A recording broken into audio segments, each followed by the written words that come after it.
I am not saying that to say that trans women aren't women.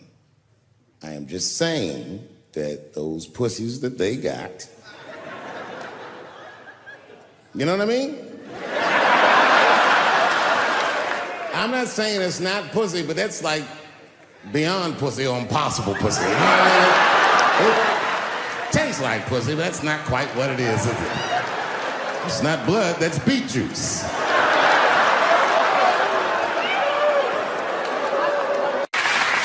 But I can't say the word faggot. And she said, because, David, you are not gay. I said, well, Renee, I'm not a nigger either.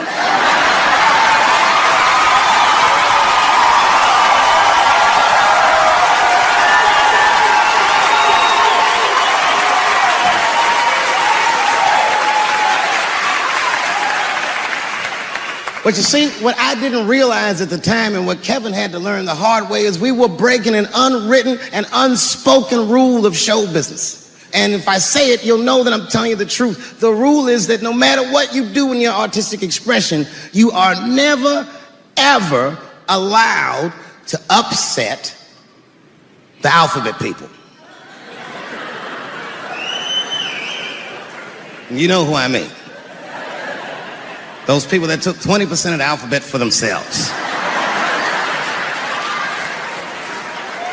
I'd say the letters, but I don't want to conjure their anger. It's too late now. I'm talking about them L's and them B's and them G's and the T's.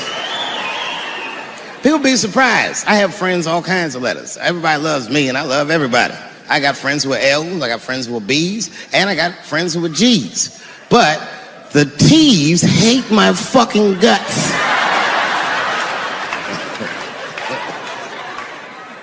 And I don't blame them. It's not their fault, it's mine. I can't stop telling jokes about these things. I don't want to write these jokes, but I just can't stop.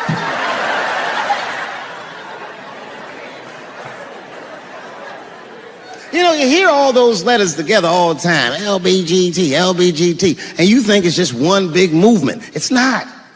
All those letters are their own movement. They just travel in the same car together. And my guess is,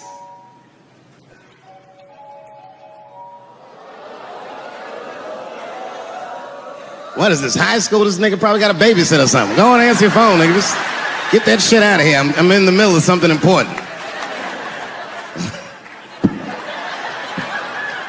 Wouldn't it be funny if we made fun of him? He's like, and he went outside like, hello? Mama's dead. Oh no! Mama's dead.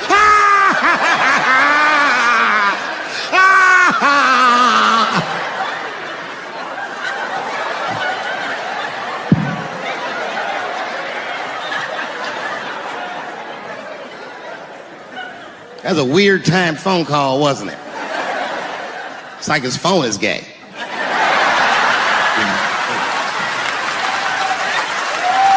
But motherfuckers are just taking it too far. I don't know why or how everybody got this goddamn sensitive. You know who hates me the most? The transgender community. Yo, yeah, these motherfuckers. I mean, I didn't realize how bad it was. These motherfuckers are really mad about that last Netflix special.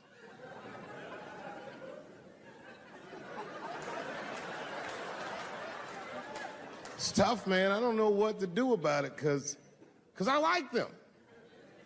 I always have. Never had a problem with them. You know, just fucking around. As a matter of fact, I think I make fun of everybody. And, I mean, as a group of people, they have to admit, it's kind of fucking hilarious, man. I'm sorry, bro. It's like, I've never seen somebody in such a hilarious predicament not have a sense of humor about it. They're born feeling like there's something other than they're born as, and that's kind of funny, you know? I mean, it's funny if it's not happening to you. It's like that white black bitch that's in the news all the time. Rachel Dolezal. She's a white woman, but then she dressed up like a nigga and shot her way up to the very top of blackness. And I always wanted to meet her just so I could understand. I just wanted to like have dinner with her so I could just look in her eyes and call her a nigger to her face. The fuck is that bitch talking about? I identify black. That is trans talk, lady. Stop biting. Stop biting. There's a big difference between her and a trans. The difference between her and a trans is I believe transgenders. I don't understand them either, but I know they mean what they say. Them niggas cut their dicks off. That's all the proof I need. I've never seen somebody just throw their dick away. Don't need it.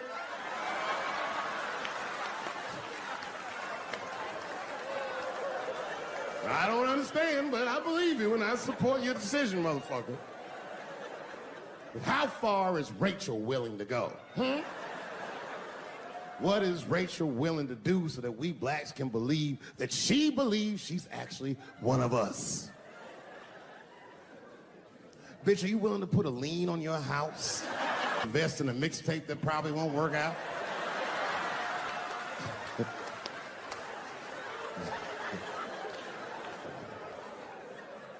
She didn't even change her name. Didn't even change her name. Her name is Rachel. I can't believe in that name. If you want my support, you're gonna have to change your name to the blackest shit I've ever heard. Bitch, you're gonna have to change your name to Draymond Green. I don't know a blacker name than that. That shit is black on paper. If you type Draymond Green into Airbnb, that shit will log off automatically.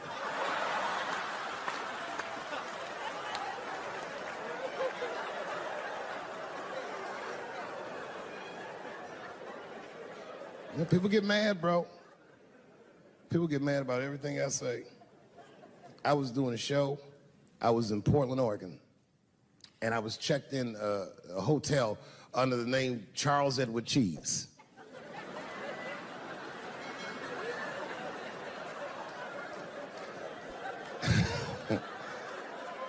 I came back, and there was a note. It was like a letter on my desk. It was addressed to Mr. Cheese. So obviously, I'm going to assume that whoever wrote this letter must be an intimate friend of mine. This is not some kind of name that a person would just guess. But then I open the letter, and it turns out I don't know this person at all. It's a fan letter. You know, I'm not even used to the idea that I have fans, but I'm grateful for it. And even though I'm grateful for fans, I don't read those letters. Be nice if I did, but realistically, it's like, what am I, Santa Claus, nigga? I don't have time for this. Like, got shit I want to do. I'm trying to chill. Read all these dreams and wishes from strangers. But I read it. I'd already opened it. So I just read the whole letter. And you know what, man? Whoever wrote this letter truly loves me. I mean, they were really fucking nice in the letter. And then they described to me what it was like to come to the show, how excited they were, how much fun they were having. And then they said that when I got to my jokes about transgenders, that they were, quote, devastated. Because it turns out that whoever wrote the letter was transgender. Now, I'm going to be real for a second. You got to understand, I never feel bad about anything I say up here.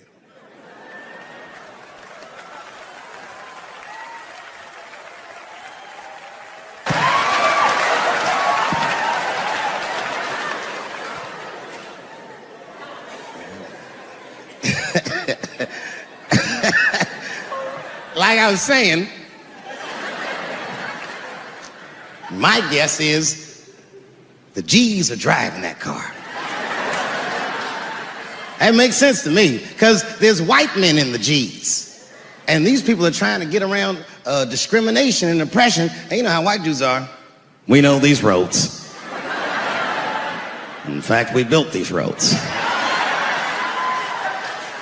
The rest of you buckle up. We'll get you to where you want to go. So the G's are just driving the car. Of course, next to the G's in the passenger seat is the L's. Everybody likes the L's, except for the G's. I don't know what that's about. I just know the G's don't like them that much. And the G's always say like little subliminal digs on them. It's unnecessary shit. It's not mean, but you know what I mean? They just be like, I wouldn't wear that. The only thing that breaks the tension between the L's and the G's are the B's in the back seat.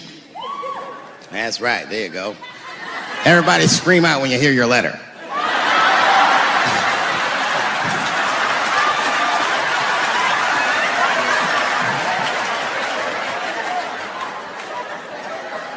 If it's one thing that the L's and the G's agree on, is that the B's are fucking gross.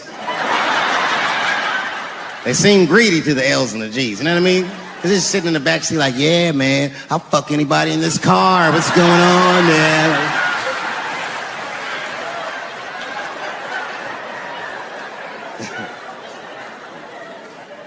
And sitting next to the B's, all the way in the backseat by themselves, looking out the window. That's the T's. Everybody in the car respects the T's, but everyone also resents the T's. It's not the T's' fault, but everyone in the car just feels like the T's are making the trip take longer.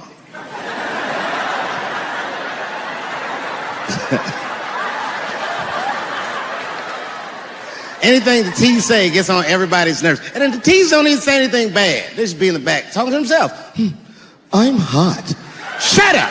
Shut the fuck up, okay? Just roll the window down, you bitch. I don't know what you... What?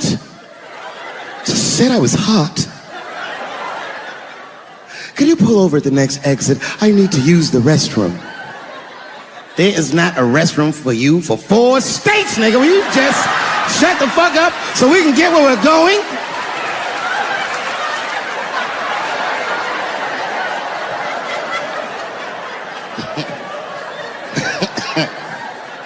And just when that car can't get any more tense, the Q's are a hitchhiker that they pick up on the road. Some white dude in booty shorts is walking down the freeway.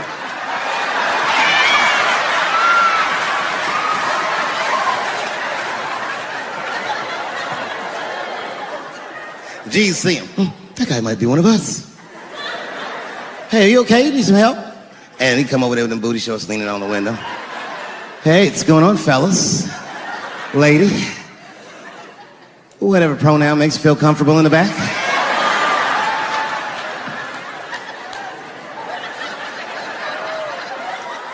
Yeah, I don't really know where I'm going. I don't know if I'm gay or I'm straight or whatever. All I know for sure is that I really want to get in this car.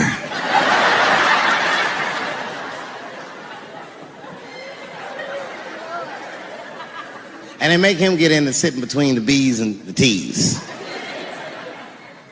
I feel bad for T's, but they're so confusing. And it's not all my fault. I feel like they need to take some responsibility for my jokes. Because I didn't come up with this idea on my own. This idea that a person can be born in the wrong body. But they have to admit, that's a fucking hilarious predicament. It's really fucking funny. If it happened to me, you'd laugh, wouldn't you? That wouldn't be funny if it happened to me? I think it would be. What if it did? What if I was Chinese, but born in this nigga body? That's not funny.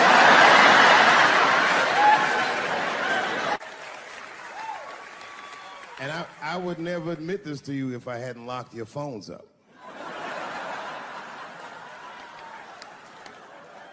But it was the weirdest thing. Like when I read this letter, this shit made me feel bad. I didn't feel bad about what I said, you understand? I felt bad that I made somebody else feel bad. To be honest, I don't even know what I said that upset that person. I have so many transgender jokes.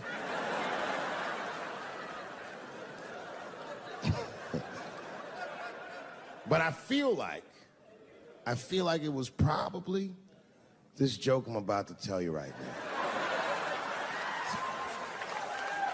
And it's not even that bad of a joke. It's a true joke. I mean, it's not true, but I had read in the paper that Caitlyn Jenner was contemplating posing nude in an upcoming issue of Sports Illustrated. And I know it's not politically correct to say these things, so I just figured, fuck it, I'll say it for everybody else. Yuck. Oh, sometimes I just want to read some stats. I don't know why you're gonna cram some man pussy in the middle of the sports page like this. I just didn't think that was the place for it. But I wasn't saying anything like Caitlyn Jenner's a bad person. I'm not mad at her for doing it. Not even mad at Sports Illustrated. If I'm mad at somebody, I'm probably just mad at myself. You understand? Because deep down, I know that I am not strong enough to not look at those pictures.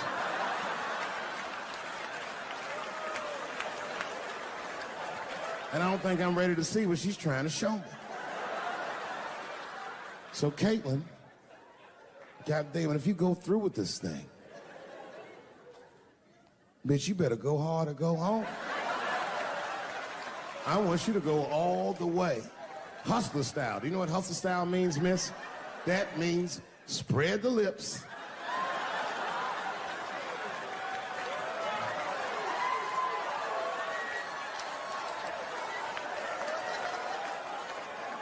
I hope she spreads her lips and there's an itty bitty dick inside. Ah! The show is behind the curtains.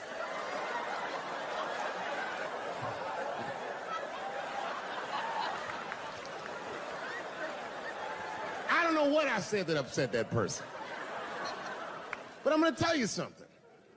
When I read that letter, and the moments after I read it, I did something that many black men in America do not have the time or the money to do. I thought about how I felt.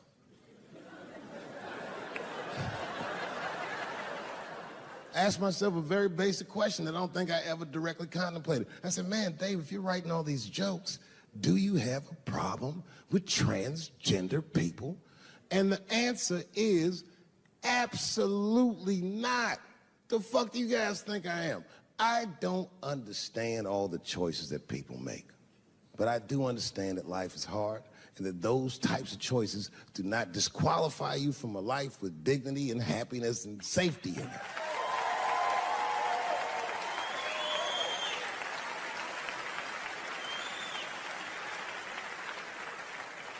But if I'm honest,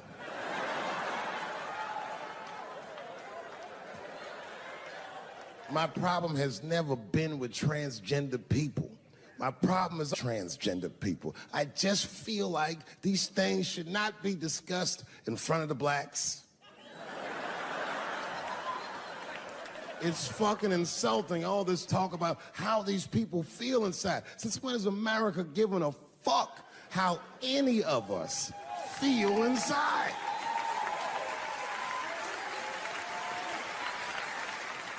And I cannot shake this awful suspicion that the only reason everybody is talking about transgenders is because white men want to do it.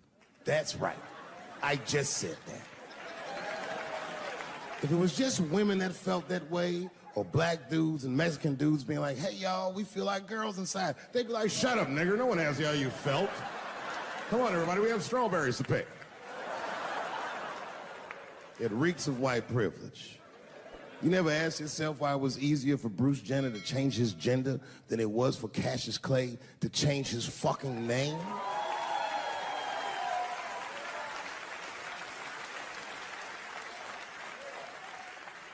And if I were to be brutally honest, the only reason I ever been mad at the transgender community is because I was at these niggas for 6 songs straight. I had no idea. And then the lights came up and I saw them knuckles. I said, oh no! And everybody was laughing at me. Hi, world star. I said, why didn't you say anything? And then I heard that sultry voice. I didn't say anything, Dave Chappelle, because I was having a wonderful time. And I wasn't sure how you'd feel about it. I said, you knew how I'd feel. And she said, I'm going home. I don't want any trouble from you. I said, home, it's only 2 songs left. I mean, we might as well finish the night. And we ended up having breakfast together. I'll grow up, that doesn't make me gay. I just titty fucked her. His titties are as real as any titties in L.A. It's 2 o'clock in the morning, I was just borrowing a little friction from a stranger. Whoops. My wife's friend, Stuart, told me that. My wife has a lot of gay friends. Stuart's their leader. She has a lot of gay friends. And I don't like them. Not because they're gay, I'm just judging them on the merits of their character. They're just not nice dudes. They're rude house guests. They're sitting on my couch, giggling with my wife, eating my mother macaroons. And I come in, they act like the party's over. Hey, Stuart, what's going on? This guy talks to me the way a cat would speak if a cat could talk. Hi, David. He always wants to have some kind of gay political argument. The last one was about a petition in federal court to take the words husband and wife out of the law. I said, well, why would you want those words out the law? He said, because it discriminates against same-sex couples. I was like, niggas, please save me the semantics. Just trust me, take your chips and get the fuck out of the casino. You're about to crap out. Go outside, talk that over amongst yourselves, and whichever one of you is gayer, that's the wife. I've never seen somebody in an office so high with the most just basic fucking solutions. We should not let any more Muslims in the country till we can figure out what's going on. Did he just say, figure out what's going on? Who doesn't know how to do basic math? Let's count it out. There's been 17 mass shootings in the United States. 4 of them were done by Muslims. None of those 4 Muslims were from any of the 7 countries in your stupid ass original band. The other 13 shootings were done by the Tiki Torch whites. And you don't see me trying to ban white people from the show to keep the rest of the audience safe. It's a fucking terrible idea because it's mean and it's racist. And most importantly, if there were no white people here tonight, I might leave this bitch with $1,800. This man needs to realize that we all need each other. And that's why we will never, ever be able to beat China. Because everybody in America is racist and everybody in China is Chinese. This guy, R. Kelly, got another sex tape out now. This guy makes more sex tapes than he does music. He's like the DJ Khaled of sex tapes. Another one. Like, damn. The new one's so bad that they didn't even show it. 16 times the girl's age was mentioned. Isn't that crazy? This motherfucker's an idiot. He was fucking her like, yeah, this is the best 14-year-old pussy I've ever had in my life. And she was like, you like this 14-year-old pussy? He's like, oh yeah, I love this 14. I'm like, man, you need to shut the fuck up. You gotta give your lawyer something to work with. You're supposed to be on the tape like, this is the best 36-year-old pussy I've ever had in my life. And then your lawyer gonna be like, Your Honor, clearly my client thought that this woman was 36. As he mentioned some 16 times in the tape. They gonna know you lying though, you know what I mean? Everybody knows no such thing as good 36-year-old pussy. It is wild, bro. Where you from, man? Where you from? New York. You from, what, Manhattan? Brooklyn. You are from Brooklyn, aren't you? You look like you can rob somebody with a hammer.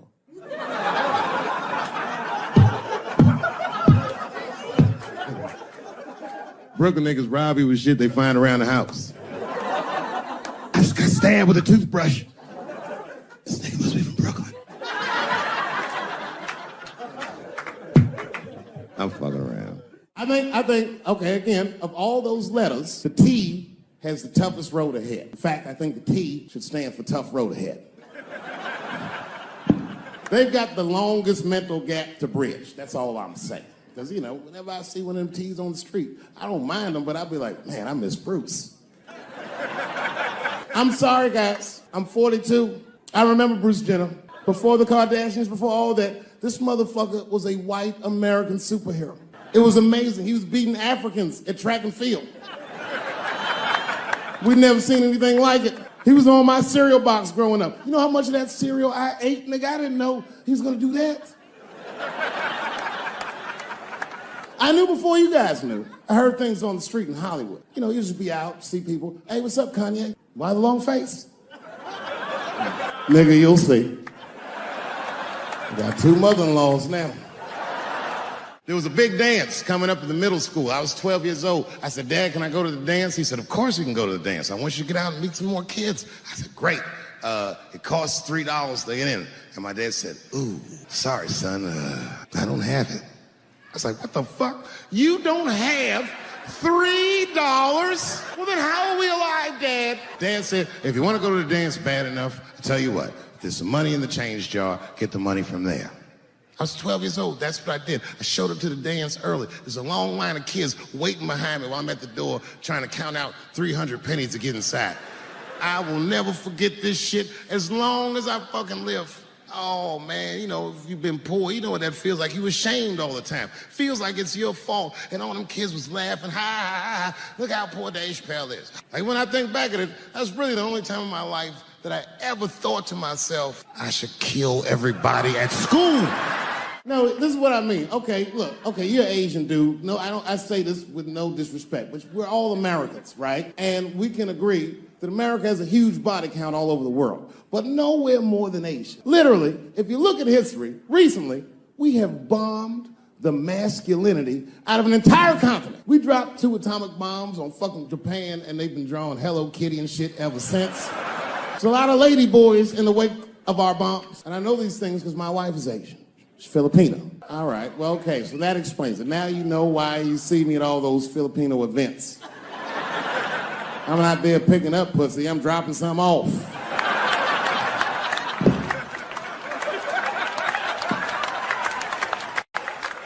I take my wife to all that shit. I took my wife to see Pacquiao fight Mayweather. We sat ringside, okay?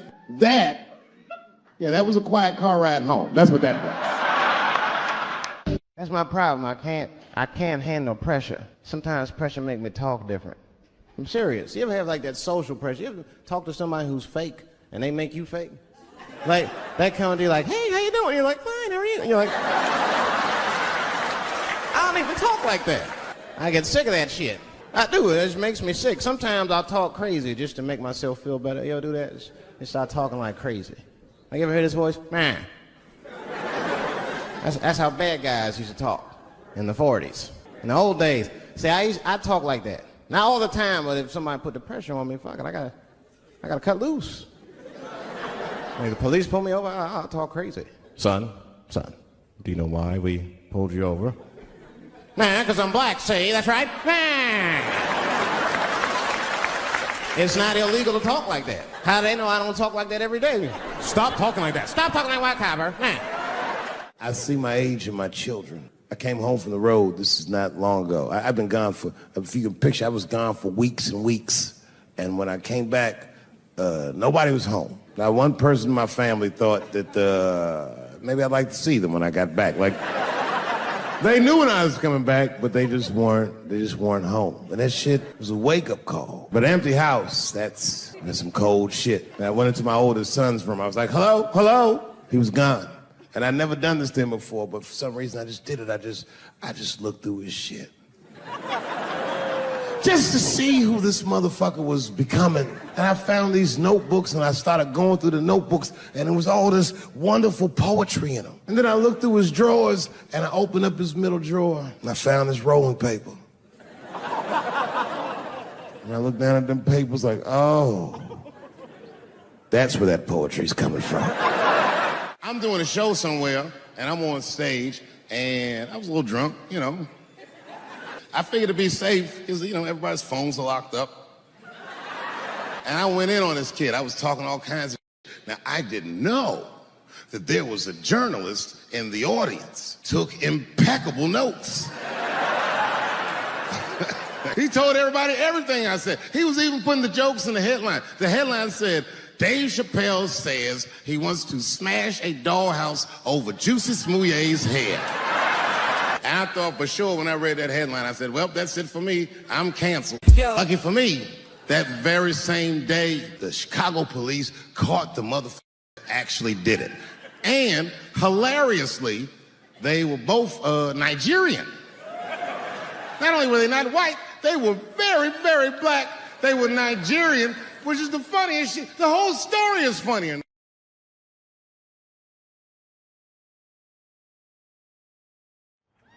Well, this has been fucking wonderful. I don't know what to say, man. I don't even want this night to end.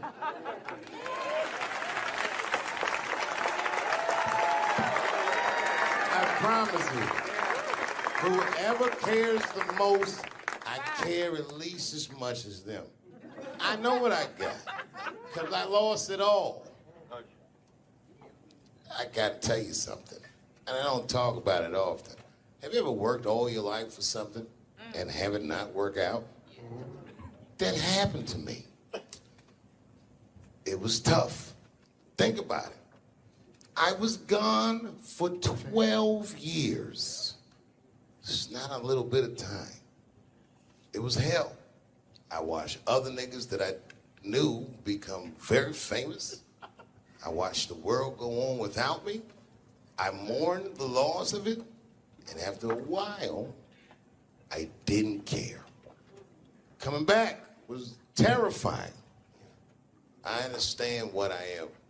I really do, more than anybody. Like when they write about me in history, I'll be dead reading it like, yeah, I knew they'd say that. They say that a person can't dream of a face they've never seen. Can't believe that's true, but it's probably true. Boy, I got a long bank of faces. 32 years, I could close my eyes, I could think of any night. There's so many faces. Every night, most nights, they're all looking up, smiling. You have no idea what the world looks like from there. All different races, all different colors, all different kind of beliefs, just looking at me, smiling for 32 years, night after night.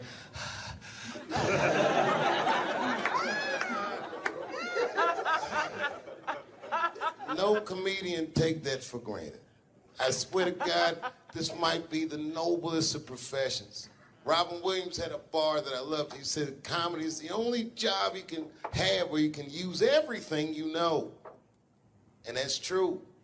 You can use more than you know. If you use what you think, use it. Don't be afraid. Don't let these bitch-ass niggas button your lip. Say it anyway.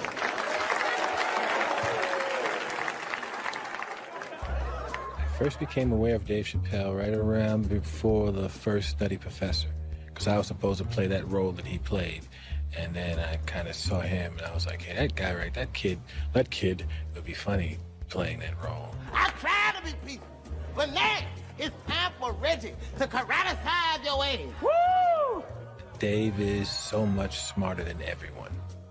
Like, Dave is one of the most, maybe the most intellectual comedian ever. It took us 400 years to figure out as a people that white people's weakness the whole time was kneeling during their national anthem. That's a brittle spirit. That's right, nigga. On the rockets, regular. Ah! Ah! What are you doing, nigga? Stand up! He stretched the art form and his impact on the culture. He is the voice of his generation, without question. Nobody's even close to him. Thinking? No. I've had to learn, and that's where Dave Chappelle has been a wonderful friend and mentor. What did Chappelle say to you that helped you with that? Chappelle said to me, we were doing a show at Radio City together. It was during his run, right? And I was on one of the shows, and he said to me, I said, man, what am I going to tell these? Because I was like, I'm going to do comedy before Dave Chappelle. I was like, Dave, what am I even doing here? And Dave said, and I said, I don't even know if I'm funny enough to be here. I said, you're nice, and I think I'm a really funny guy, but what am I doing here? And Dave said, look, man. He said, you don't understand something. He said, you're not here because you're funny. He says, I know 100 funny motherfuckers out there. He said, you're here because you're interesting. And he said, anyone can be funny. Not everybody can be interesting. Not everyone can make an audience listen to what they're saying. Not everyone has a wealth of life experience that makes people want to know what they have in their minds. And so that changed my perspective on silence. And so now, if I can hear that an audience is listening, I'm engaged. Well, that is a great piece of advice, not only for comics, but for anybody, Right. because, wow, the thing that I love about Chappelle, and you just identified it, is he will go. He's interesting. And he is an interesting guy. He's the most interesting man I've ever met. That's what makes Dave Chappelle. Many people are funny. There's a lot of funny stand-up comedians all over the world. Yes. But what makes Dave Chappelle is that he is interesting. It's how he sees the world between the jokes. But all jokes aside, Kevin Spacey shouldn't have done that shit to that kid. He's 14 years old and was forced to carry a grown man's secret for 30 years. Jesus Christ, he must have been busting at the seams with that one. The saddest part is, if he were able to carry that secret for 6 more months, I would get to know how House of Cards ends. Loved was, I can't believe that I've been in this business long enough that we're like the older guys now. It always blows my mind that I'm like 5 years older than Dave Chappelle, because he was already a made guy when I came in. So I always look at him like he's got 10 years on me, you know, or 15. And, you know, just when I watch his act, I'm like, this guy's clearly been doing this a good couple of decades longer than me. And the reality is, I think he's only been doing it like 6 years longer than I have or something like that. He's fucking amazing. And what I love, too, is just he's that same, with all that's changed, everybody getting offended, all of this fucking crap, how you get in trouble, he hasn't changed at all. He's just like that same guy that I saw way back in the day when I used to go to the Boston Comedy Club and watch him go on at like 2 a.m. and just start murdering at 2 a.m. And I remember I used to always sit there going, how do you do that? How are you that funny at 2 a.m. in front of a crowd that gave up on the show like an hour ago, and they're tired and they just want to go home? That second he steps on stage, boom, he just starts fucking killing. Dave's a beast. Dave's a beast, man. That's the only man that puts a little fear in my heart. I'm like, okay, it's real. What's he doing? Do you watch him? Do you watch him? Totally. You study? Totally. I got Chappelle. I got an app. I follow him. I'm like, you know, my man Prince Paul always says, competition keeps you in condition. True. You know? So, yeah, that's my man right there. The other real special shout out I gotta make, because none of this would have been possible on any level without this person, is my mother. Mom. My mother. Mom. You have no idea what I put this woman through. If you had just given birth to me, that would have been more than enough. But the fact that she raised me and raised me well, we had a real oral tradition in our house. I knew the word griot when I was a little boy. A griot was a person in Africa who's charged with keeping the stories of the village. Everyone would tell a griot the stories, and they would remember them all so that they could tell future generations. And when they got old, they'd tell them to someone else. And they say in Africa, when a griot dies, it's like a library was burnt down. And my mother used to tell me, before I ever thought about doing comedy, she said, you should be a griot. And she'd fill me with every story of black life. You know, she's educated in African-American studies, and she would let me understand the context that I was being raised in, that I'm being raised in a hostile environment that I have to tame. By the time I was 14 years old, I was in nightclubs, mastering an adult world. It was terrifying. The crack epidemic was going on, and my mother would hear gunshots outside and be scared to death. Maybe it's my son. But early in my career, if you remember, Mom, you used to sit in the club with me. She'd do a full day of work. You'd be back there falling asleep, just waiting for me to go on. She would watch my show every night. Do you know how long that car ride is home?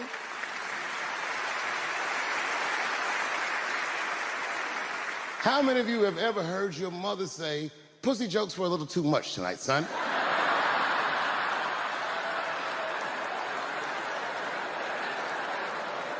I was a soft kid. I was sensitive, I'd cry easy, and I would be scared to fist fight.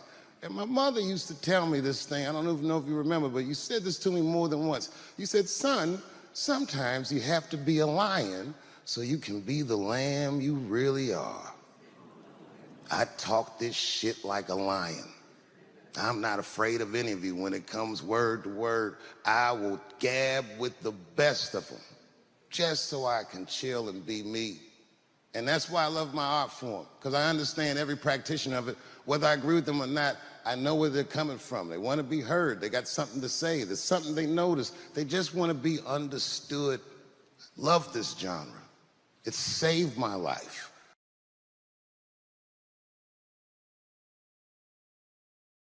Is anybody in here gay?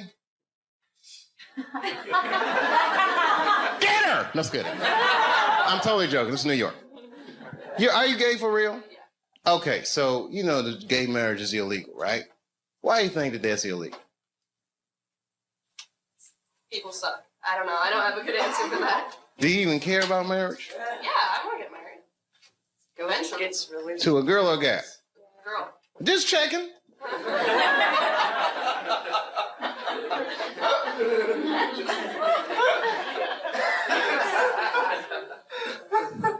Why do you think it's illegal? People are scared of change. Do you think so? Morality. Who said morality? Do you think so?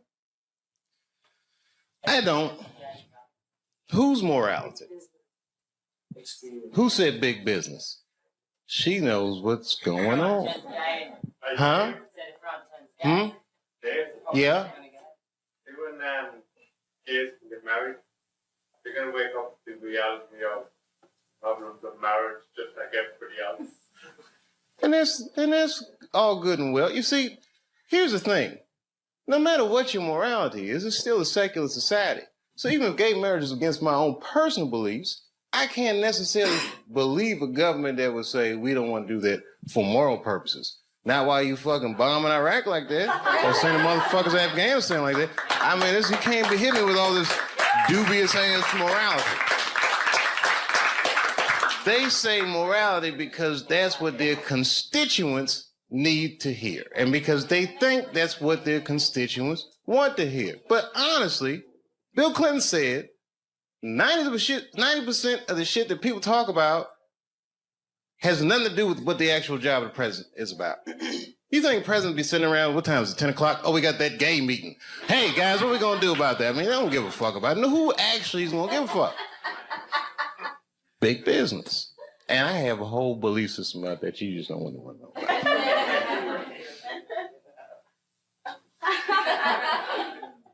I'll tell you part of it. All right, it's a tiered, listen, marriage laws are fucked up in America. I don't think that the government should have that much say in actually how people devise a marriage, because a marriage, right, devoid of any kind of religious belief or emotion like love is a business contract, period and simple. And tons of people in Washington or legislative bodies, even guys like Elliot Spitzer that have wives or fuck prostitutes, live in loveless marriages. And they have these shits arranged because they're in such a high social stratosphere that they have to keep up a certain appearance. So why are they imprisoned by their own marriage? This is a form of economic slavery. And if you look at the way this shit happens, corporations were made legal in the United States by the 14th Amendment, right? Or 15th Amendment, which freed the slaves. And then under those rights, people said, we want the same rights as those motherfuckers as collective individuals, right? And if you're a collective individual and two collective individuals want to do business with one another, one's masculine, one is feminine, so they define a marriage institution between man and woman. But what if corporations is gay? I'm just saying. What if Aunt Jemima doesn't want to be with Uncle Ben? What if Aunt Jemima wants to do business with Sarah Lee? Well, wait a minute. What if Uncle Ben wants to do business with Mr. Clean? That's all I'm saying.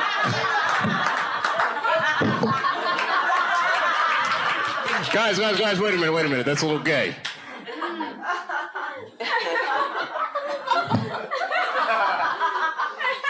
I'm sorry, I thought that was funny. What if Aunt Jemima? I don't think that's what Mr. Clean was. Oh. Uncle Ben, wanna do this? Maybe I should have picked different companies. I put myself in a bad position. I'm just joking around. You're like, we don't want to hear this shit. It's just a conspiracy theory. I believe in aliens too, bitch. How about that? They're coming.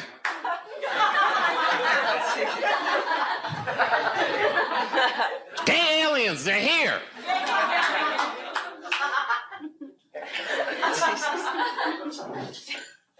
All that shit, fake. World Trade Center, fake. You want to know who blew that shit up for real? I ain't gonna say that. You know, it's my own personal thing. I don't even want to say that shit. Yeah. You know who I think blew up the World Trade Center? Ashton Kutcher. America, you have been pumped.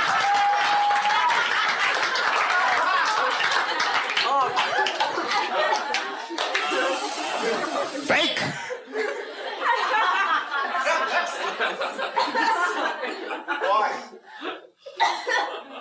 Why did he blow up the World Trade Center? I don't want to sound like a cynic.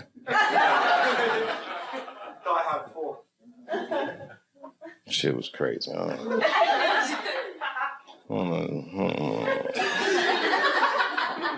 don't know the truth, but I know who does. Strippers. They know everything. Does anyone have a cigarette?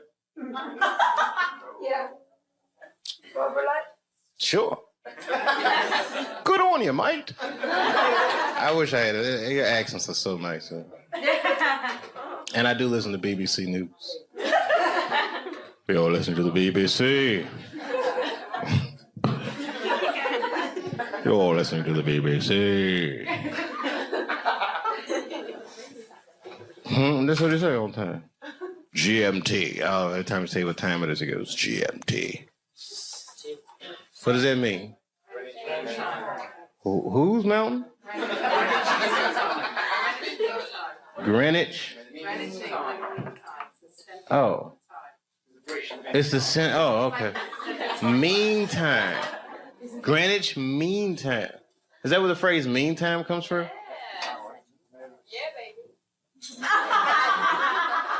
Wow, you can tell that your country conquered a lot of shit, man. It's Greenwich Mean Time. I learn shit every day.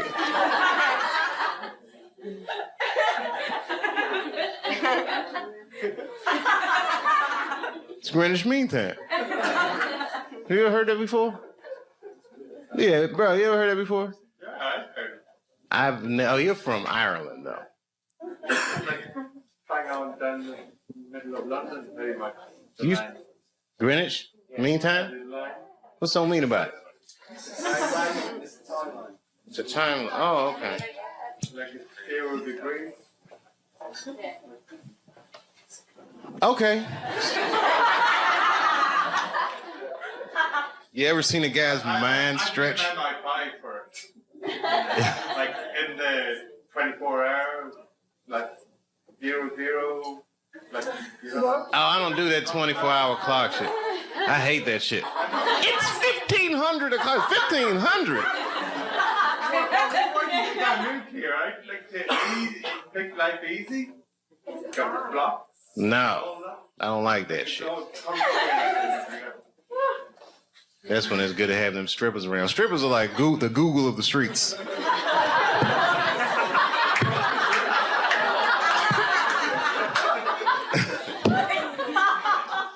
Never seen somebody answer so many questions without a crystal ball.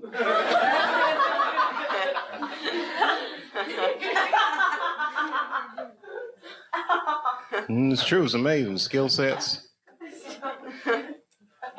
Girls be here. I'm an accountant. I'm a dog trainer. Every goddamn thing. It's amazing. All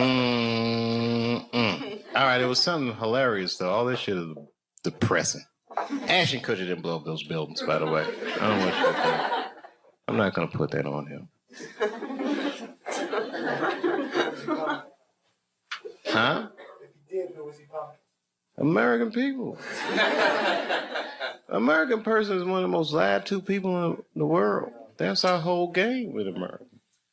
Because freedom is not a privilege, my friend. It is a fucking burden. Because a free person has to make choices all the time. And you can't make a good choice unless you have the information. And in America, it's not like China. You know in China when they had the earthquakes, you know what the headline was in the newspaper? What earthquake? They don't tell those people shit.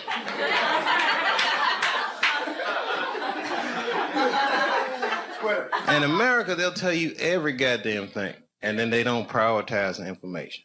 You gotta figure all that shit out for yourself. That's right.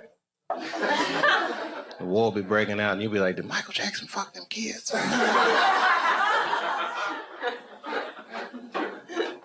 That gets shuffled funny.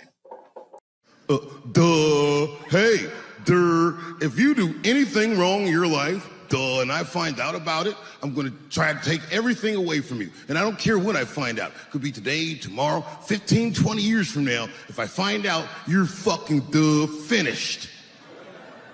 Who's that? That's you.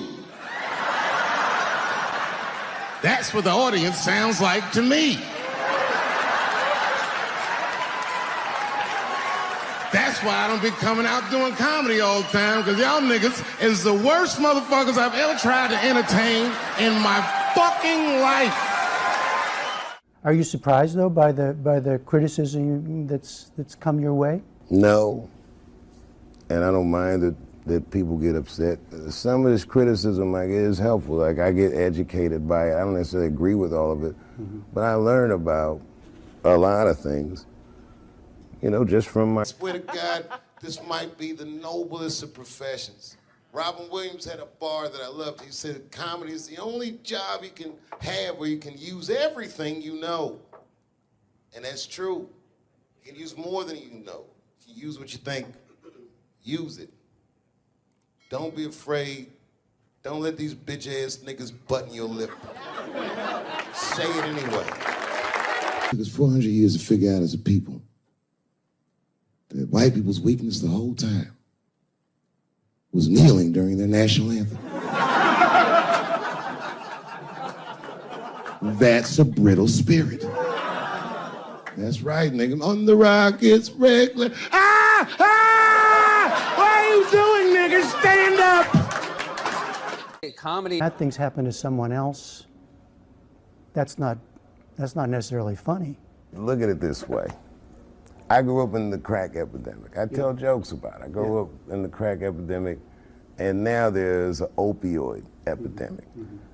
Are they treating the opioid epidemic the way that they treated the crack epidemic? No, this is a national health emergency. When we were coming up, we were policed by the National Guard, addicts were criminals. Now they understand addicts are sick people.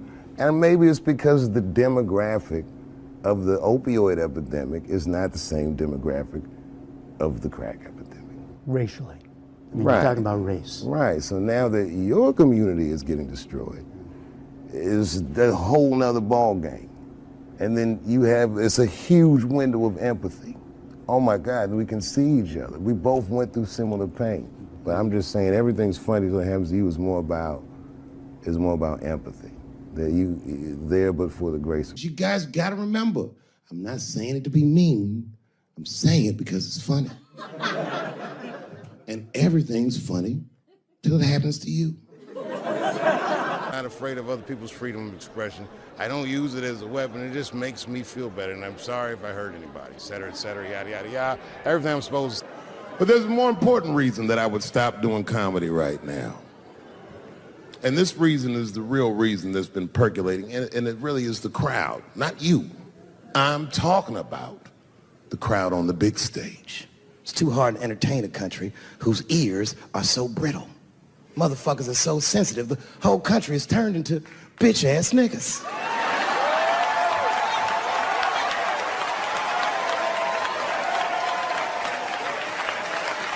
Everything you say upsets somebody.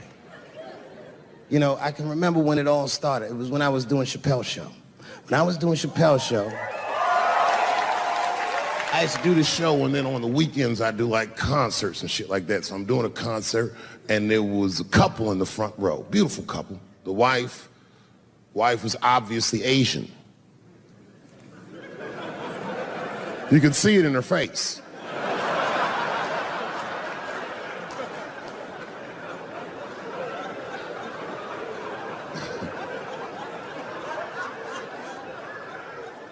The husband, this motherfucker was mysterious, to say the least.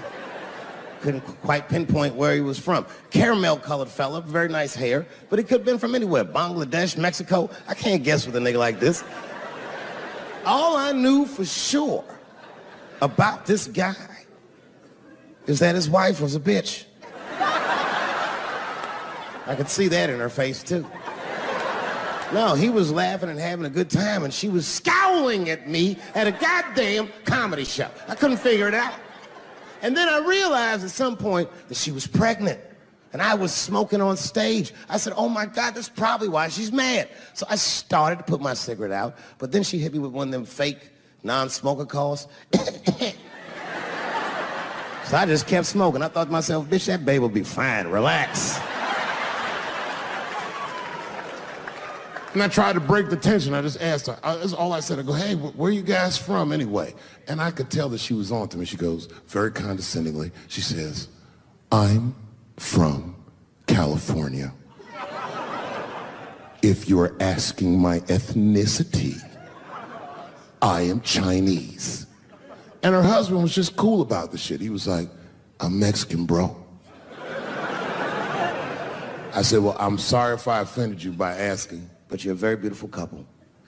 And miss, there's no question that you're gonna give birth to the hardest working baby this world has ever seen.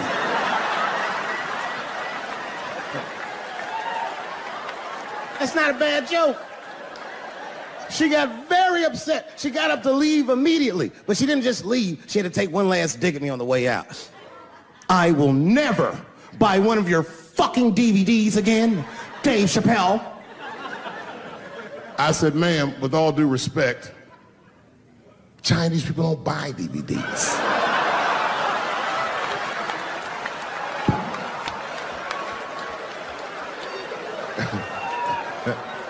And the crowd went crazy. We were all laughing, having a good time. I didn't even think anything of it. And then just 3 days later, this lady sends a fucking letter to my promoter telling him not to book me for shows anymore because I was, quote, racist, and I'm quoting her, insensitive to the nature of my interracial marriage. I was like, word, bitch, I was.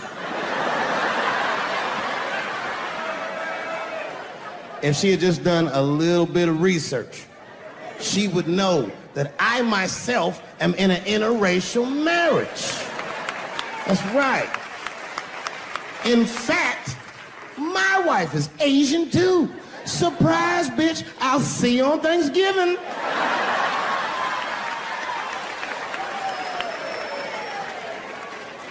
But my wife's not Chinese. She's Filipino. That's right, that's right. And our kids are Puerto Rican somehow, so there you go. But I don't give a fuck about interracial marriage. In fact, you know what? My mother is half white. A lot of people don't know that. Well, all right, you were a little too excited, but okay.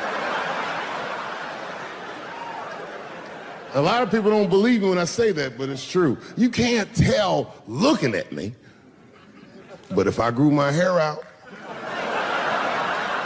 you would think you was at a fucking Katt Williams concert. My shit is beautiful. But motherfuckers are just taking it too far. I don't know why or how everybody got this goddamn sensitive. You know who hates me the most? The transgender community.